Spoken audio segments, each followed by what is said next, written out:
Why do I have 2 copies of the rarest and most expensive GameCube game ever made? Where did I get these? What's my plan for them? And why did it take years to make this happen?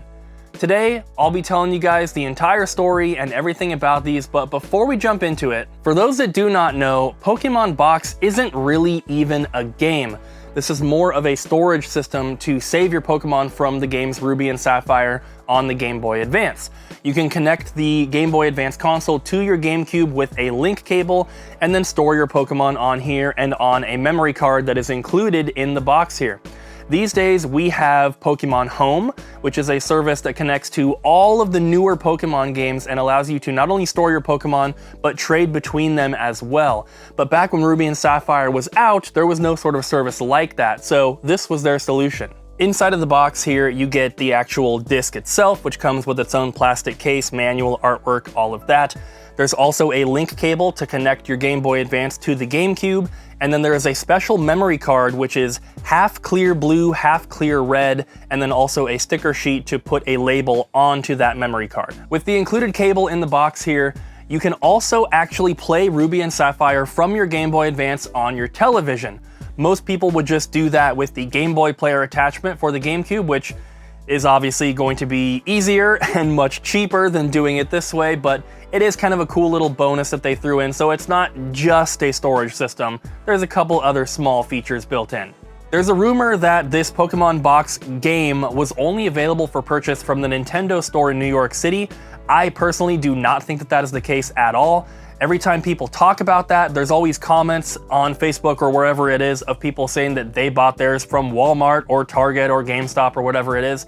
And also, there's just too many of these games, not necessarily in the big box still, but there's too many copies of these games spread out all over the United States for them all to have come from New York. I just don't think that that's very realistic. So to answer the first question that I proposed at the beginning of the video, why do I have 2 copies of this game? And it's pretty easy to answer.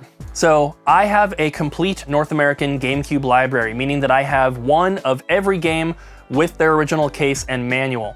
Now, that's how I like to collect, right? I like to get complete in-box games that, you know, maybe I'm not going to play all of these, but I like the option that I could if I wanted to. And over the years, I have also collected a lot of factory sealed games. And it's never something that I kind of like went after on purpose.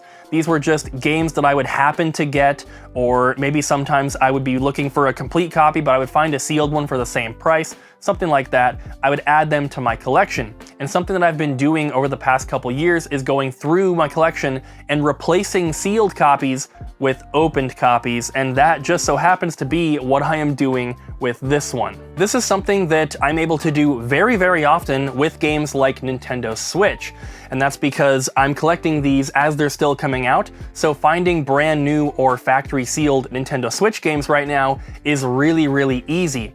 So whenever someone trades in a pre-owned copy at our store of a game that I own sealed, it's easy enough for me to swap them out, right? And usually the sealed copies are worth a little bit more, so it's a benefit for the store, and I get to get the games in the condition that I want them for my collection.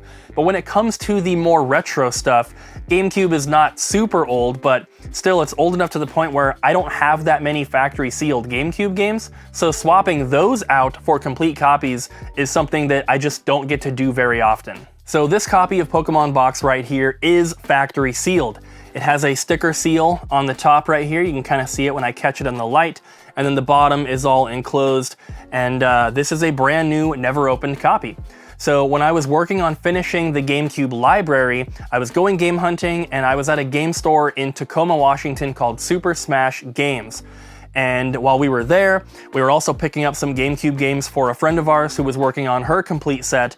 And we were telling one of the employees that, like, you know, we're picking up some of these games for our friend. She's very close to finishing off the set. She was closer than we were at that point. But the employee said, well, I bet I have a game in the back that she doesn't have. And he brought this one out.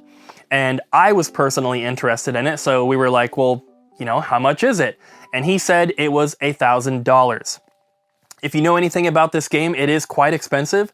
We purchased this from Super Smash Games way back in like 2015, 2016, something like that. So this was many, many years ago. But even at the time, that was a pretty good price for it. Even if it was opened, that would have been a fair price. So of course we had to jump on it. I was happy to have the factory sealed copy in my collection, and it just kind of stayed like that for many years.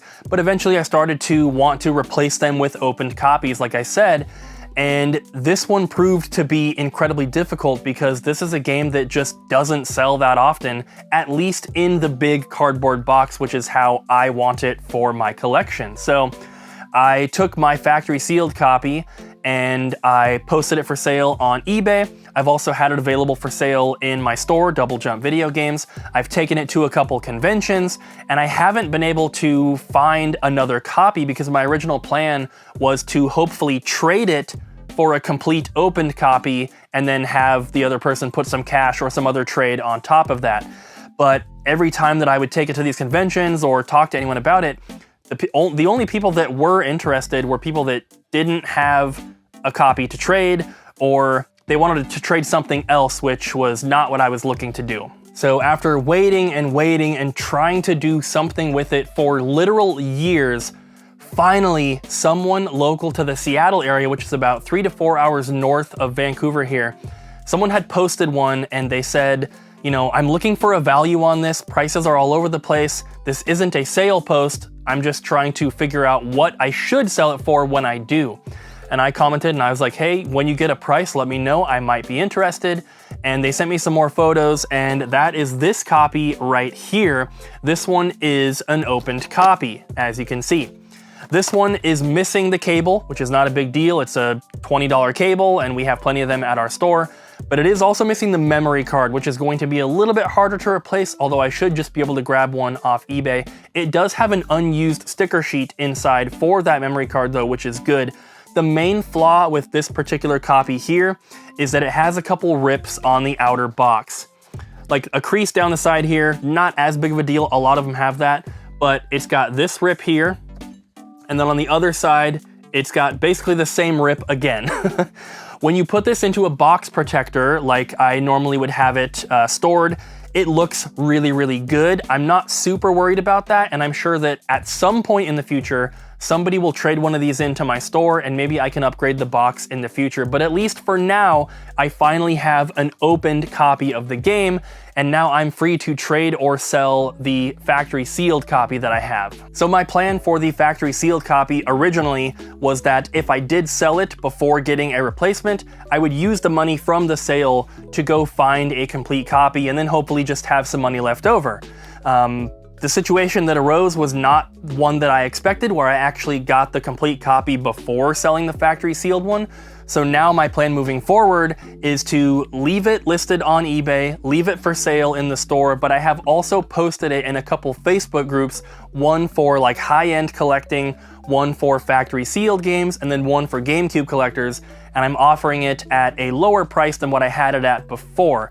Now that I've already got the opened copy, I'm not necessarily worried about getting max profit out of it because I don't have to then go buy the copy to replace it. This is maybe the kind of video or topic that very few people are going to find super interesting, but it's something that I wanted to make a video on, not only because both of those games are incredibly rare, and to have two at the same time is something that most people will never have the opportunity to have, but it's also something that I've been trying to do and trying to work towards for years.